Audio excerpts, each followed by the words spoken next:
नमस्कार दोस्तों।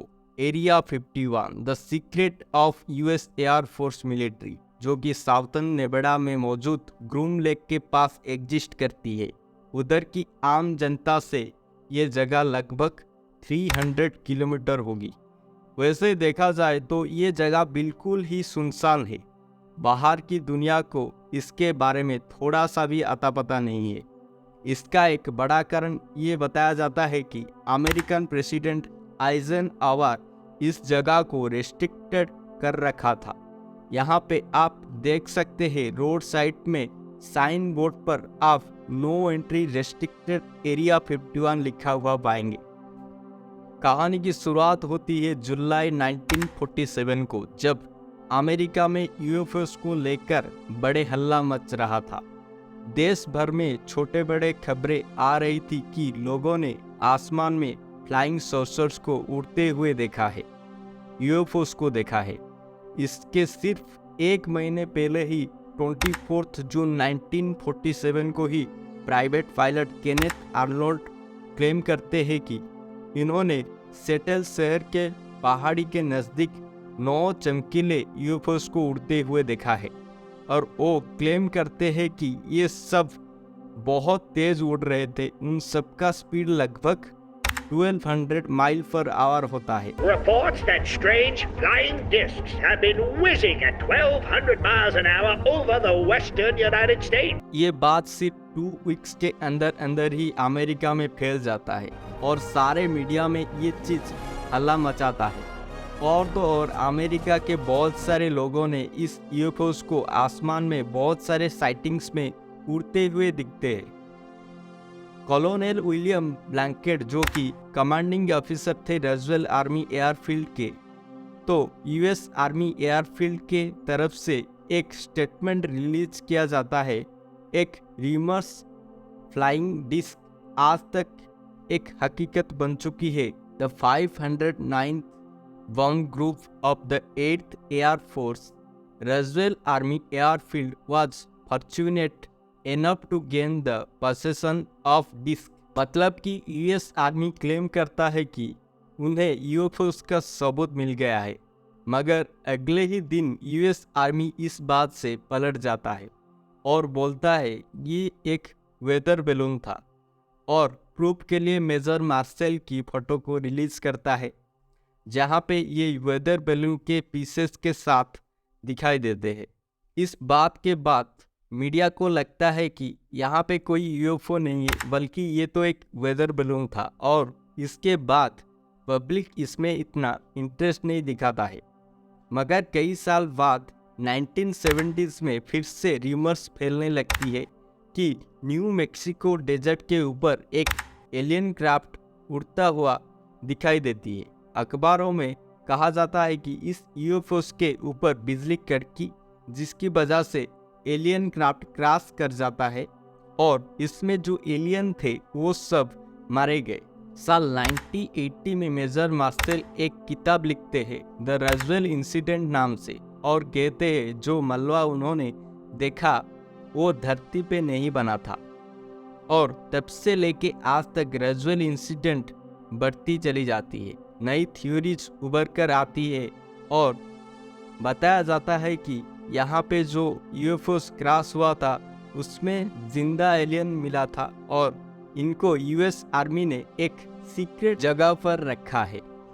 और लोग कहते हैं कि आज भी एलियन उस टॉप सीक्रेट जगह पर गए थे, और उससे लेके यूएस आर्मी रिसर्च कर रही है एलियन टेक्नोलॉजी को रिवर्स इंजीनियर करने की। और ये सब कुछ हो रहा था एक टॉप सीक्रेट जगह पर जिसका नाम है एरिया 51। तो क्या है इस एरिया 51 में, जानते हैं इस दिलचस्प एरिया 51 के बारे में। जैसे मैं पहले बता चुका हूँ, area 51 the secret of US air force military, जो कि रेगिस्तान के बीचों बीच नेवाडा के करीब एग्जिस्ट करती है। दरअसल ये एरिया 51 में अमेरिका युद्ध के लिए सारे इक्विपमेंट को मिलिट्री फोर्स के लिए टेस्टिंग और रिसर्च करता है, जिसमें ज़्यादातर न्यूक्लियर वेपन और फाइटर एयरक्राफ्ट का ट्रायलिंग और टेस्टिंग करता है।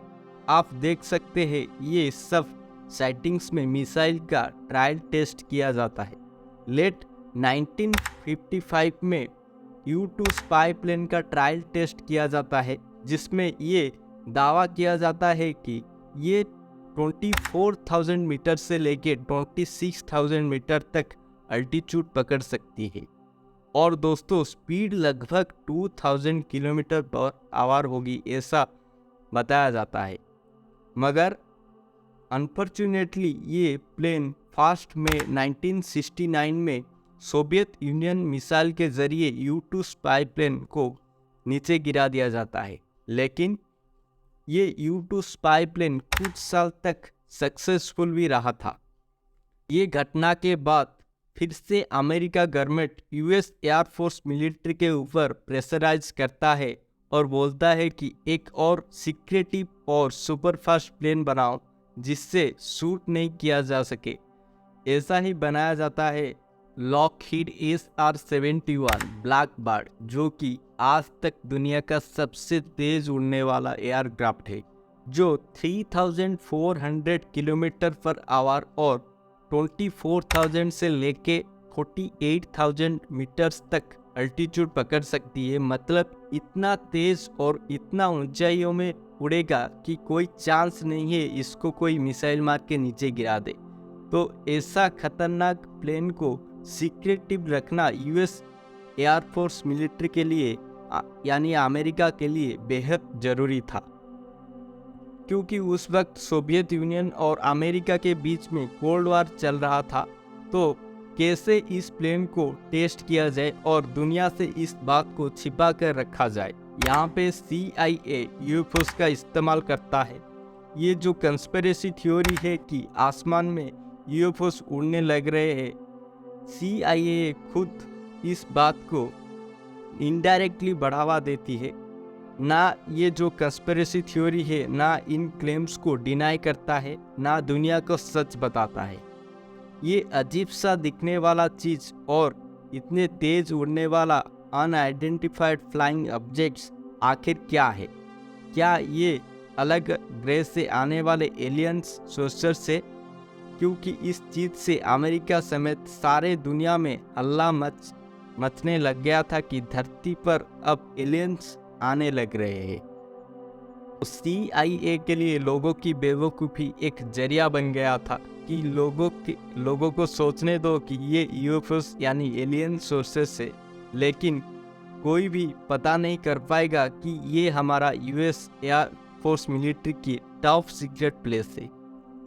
इसीलिए बताया जाता है कि जो रज़वेल इंसिडेंट की फ्लाइंग सोर्सेस वाला थियोरी थी, उसको मीडिया और अखबारों में एक दिन तक चलने दिया, क्योंकि CIA जानता था कि अगर सरकार की तरफ से ये चीज़ बताया जाए कि यहाँ पर अब एलियंस एग्जिस्ट करने लग रही है, तो पता नहीं लोगों के अंदर कितना डरावना फैल जाएगा। तो इस चीज़ को अवॉइड करने के लिए US आर्मी वेदर बैलून का इस्तेमाल करती है और बोलता है कि ये weather balloon sound wave detect करने के लिए यूज़ करता है। और प्रूफ के लिए मेजर मार्शल की फ़ोटो को रिलीज़ कर दिया जाता है, जहाँ पे ये वेदर बैलून के पीसेस के साथ नज़र आते हैं। उसके बाद जून 2013 में CIA पब्लिकली एरिया 51 को एक्नॉलेज करती है और जो भी सीक्रेट चीज़ और हिस्ट्री था उसको डीक्लासिफाई करता है under the freedom of information act. ये दोस्तों एक्चुअली RTI एक्ट से काफ़ी सिमिलर है। RTI यानी right to information act. India में इस चीज़ का इस्तेमाल किया जाता है अगर सरकार के बारे में कुछ चीज़ जानना है तो RTI फाइल बनाया जाता है।